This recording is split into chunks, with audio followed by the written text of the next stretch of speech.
մի 4-ը բեռնատար կամ 5-ը բեռնատար հանել են Լեհաստան ու խոսում են եվրոպական շուկա գրավելու մասին, մի երկու դիվերսիֆիկացիայի մասին, դիվերսիֆիկացիա անելու համար առնվազն 8 տարի բարձրաձայնում ենք, որ մեր պտուղ բանջարեղենները ունեն որակի խնդիր, պետքա պետական հստակ քաղաքականություն, միջամտություն, որ այդ որակի խնդիրը չունենա, պետք է հստակ քաղաքականություն, որ ցանկացած մթերքի արտադրության մեջ լինի հետագծելիություն, որպեսզի տնտեսվարողը, արտահանողը փորձի ֆերմերից գնել, հասկանա ինչ պարտանյութեր, ինչ թունաքիմիկատներ, ինչ տարբեր այլ նյութեր է օգտագործել, որը համապատասխանում է եվրոպական չափանիշներին, թե ոչ։ Եվ ընդհանրապես այս մեծ բիզնեսի, մեծ առևտրի մասին պատկերացում չունենալով, մարդկանց հասցնելով այս վիճակին, ու սենց թեթև ոնց որ Արցախյան պատերազմի ժամանակ էր, չէ՞, մի հատ աթս էին խփում, թուրքը մի 5 գյուղ գալիս էր, այդ աթսն ցույց էին տալի, ասում էին զգետնեց, հաղթեցինք, հաղթում ենք, իմի նույնը տնտեսության մեջ է։ Մեր տնտեսվարողները շատ վատ վիճակի մեջ են ու բնականաբար մենք որպես կուսակցության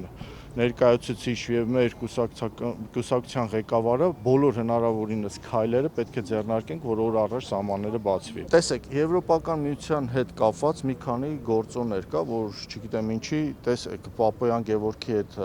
հիշում եք, երբ որ մեր Գրիգորյանը խոսած, ընդհանրապես ասում է թարմ ձուկ, պաղեցված ձուկ, իրանք թեման թեքում են սառեցված ձկան, դա պատահական չի։ Առաջինը այն թարմ ձուկը եւ պաղեցված ձուկը, երբ որ հասնում էր Ռուսաստան, հասնում էր 2 օրում եւ ժամկետների մեջ տեղավորվում էր։ Եվրոպական միության շուկա, ես ինքս Եվրոմիություն արտահանող տնտեսվարող եմ եղել։ Եվրոպական միության շուկա արտանելու համար քեզ առնվազն 10-12 օր է պետք, մինիմում։ Այսինքն պաղեցված ձուկը որպես այդպեսին ուղղակի չի հասնի Եվրոպական միություն։ Դրան գումարած ինքնարժեքի հետ կապված խնդիրներ կան։ Այն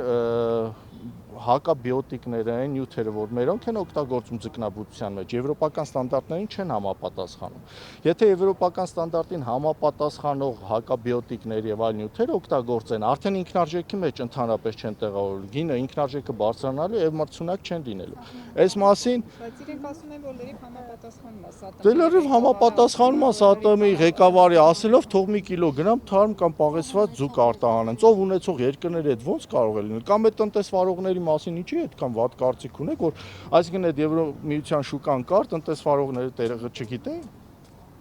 Հասկանում եք, այդտեղ հակասությունը կա, չէ գրանցվելու բանի հարց չի, եթե միջև էտել, եթե հնարավոր լիներ, տարբերակ լիներ, ենթադրենք մեր իշխան ձուկը կամ եւ այլ ձկնամթերք արտահանելու, նրանք չեն սպասելու իշխանության որոշակի քայլերին, որից հետո իրանք փորձեին անեին։ Ու եթե տեսնում եք իշխանության խոսույթը, մենք պայմանավորվեցինք, որ այսպես անենք, մենք պայմանավոր դիտարկեցինք հնարավորությունները, չէ,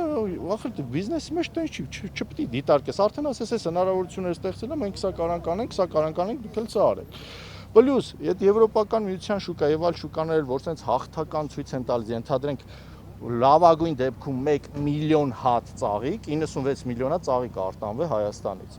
1 միլիոն հատ ծաղիկ արտահանել են, դա պետությանը օգուտ չի, որտեվ իրանք սկսել են սուբսիդավորել, ինչը կարճաժամկետ է։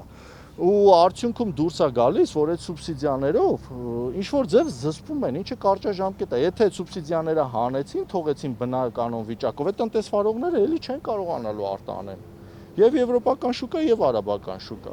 Պլյուս լոգիստիկ խնդիրները, որ բազմիցս խոսվել է լոգիստիկ խնդիրներից, հայկական բեռնատար դու չես կարողանում։ Ես իմ բեռը միշտ արտահանել եմ վրացական բեռնատարներով։ Միշտ, որովհետեւ վրացականով ավելի